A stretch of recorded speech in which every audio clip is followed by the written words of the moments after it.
Hello, I'm Dr. Marvin Yu from Brigham and Women's Hospital, and I am joined by my co-senior author, Dr. Ken Chang from University of California, Irvine. We are both appreciative to gastrointestinal endoscopy for the opportunity to discuss our recently accepted paper. It is entitled Endoscopic Ultrasound-Guided Liver Palpation as a Screening Tool for Advanced Fibrosis and Cirrhosis in Patients with Suspected Metabolic Dysfunction-Associated Steatotic Liver Disease, a Pilot Study. I must say that I actually originally saw the technique of EUS liver palpation being performed by Dr. Ken Chang, and I knew that this was a really quick and easy endoscopic maneuver that had the potential to give us a lot of information about patients' overall liver health. And I knew that this was something that we needed to really study. I'm delighted to have performed the study with Dr. Ken Chang.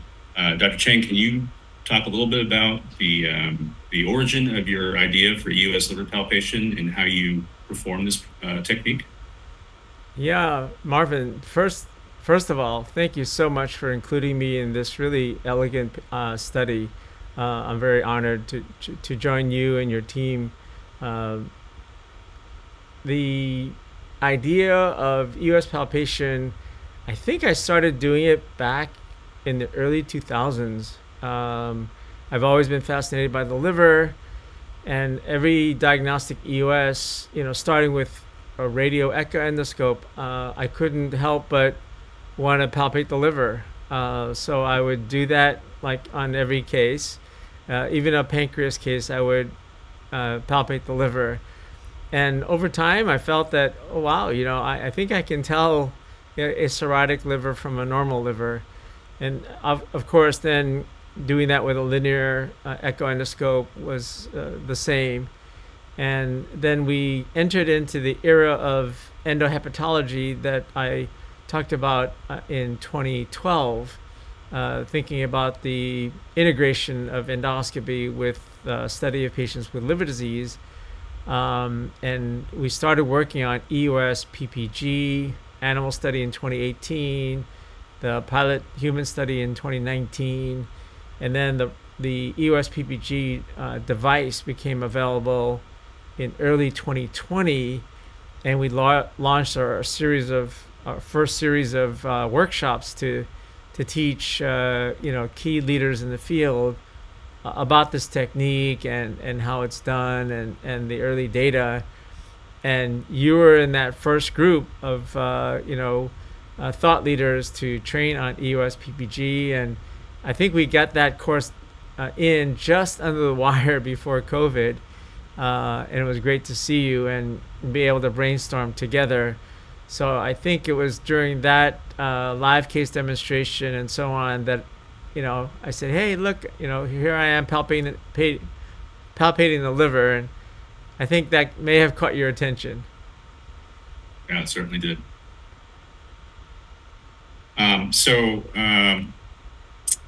The way this technique is performed is very, very straightforward, I think. The liver is a very easy organ to identify under endoscopic ultrasound, and we were specifically looking at the left liver with a linear echo endoscope. We would pull back to sort of the mid portion of the left liver, and then we would maximally deflect our big wheel and indent into the left liver, freeze the image of maximal indentation, and then measure the indentation with sonographic calipers. Dr. Chang, is that how you did it? Is that how you originally came up with the method, the technique, or did you start out with? Not as sophisticated as what you've got, but I've subsequently adopted your caliper method. So initially, I would do the indentation and just get a sense, and then I actually would use the measuring portion of the processor to look at the angle of indentation, and measure the angle before and after and look at the change of the angle. But your method is much more elegant, precise, where you're drawing a line at baseline, and you're indenting, and then you're drawing two lines, right? One at the surface and one at the maximal indentation, and then just measuring the distance between those two parallel lines, which is much more easy and elegant than trying to measure the angle. So I love your method. Thank you. Thank you. So I'll just talk a little bit about our methodology and our results at a very high level. So this was a cross-sectional pilot study. We enrolled ultimately 73 consecutive patients at 3 hospitals where every patient underwent an EUS-guided liver palpation with concomitant liver biopsy. And the liver palpation was compared to the fibrosis 4 index, the FIB4 index, AST to platelet ratio index, otherwise known as the APRI score, and the NAFLD fibrosis score, the NFS score. And so those were our non-invasive screening or scoring tools for comparison. And we also compared with transient elastography in predicting fibrosis staging on histology. And we looked at the area under the receiver operator characteristic curve as well. So our patients, 73 patients total. Importantly, the mean BMI of this patient population was 41.1. And we found that the indentation depth with the EUS liver palpation maneuver correlated with fibrosis score, P of less than 0.0001.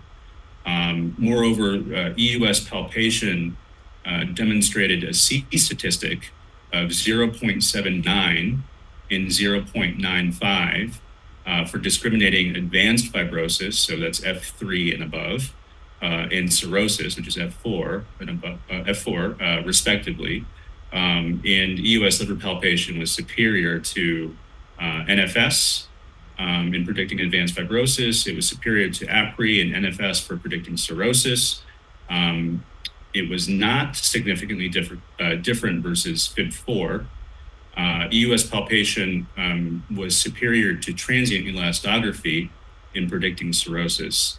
And so the cutoffs from our analysis suggested that 3.5 millimeters indentation would be a very good cutoff for ruling in advanced fibrosis and cirrhosis, and then a cutoff of 4 millimeters would be excellent for ruling out cirrhosis, or F4.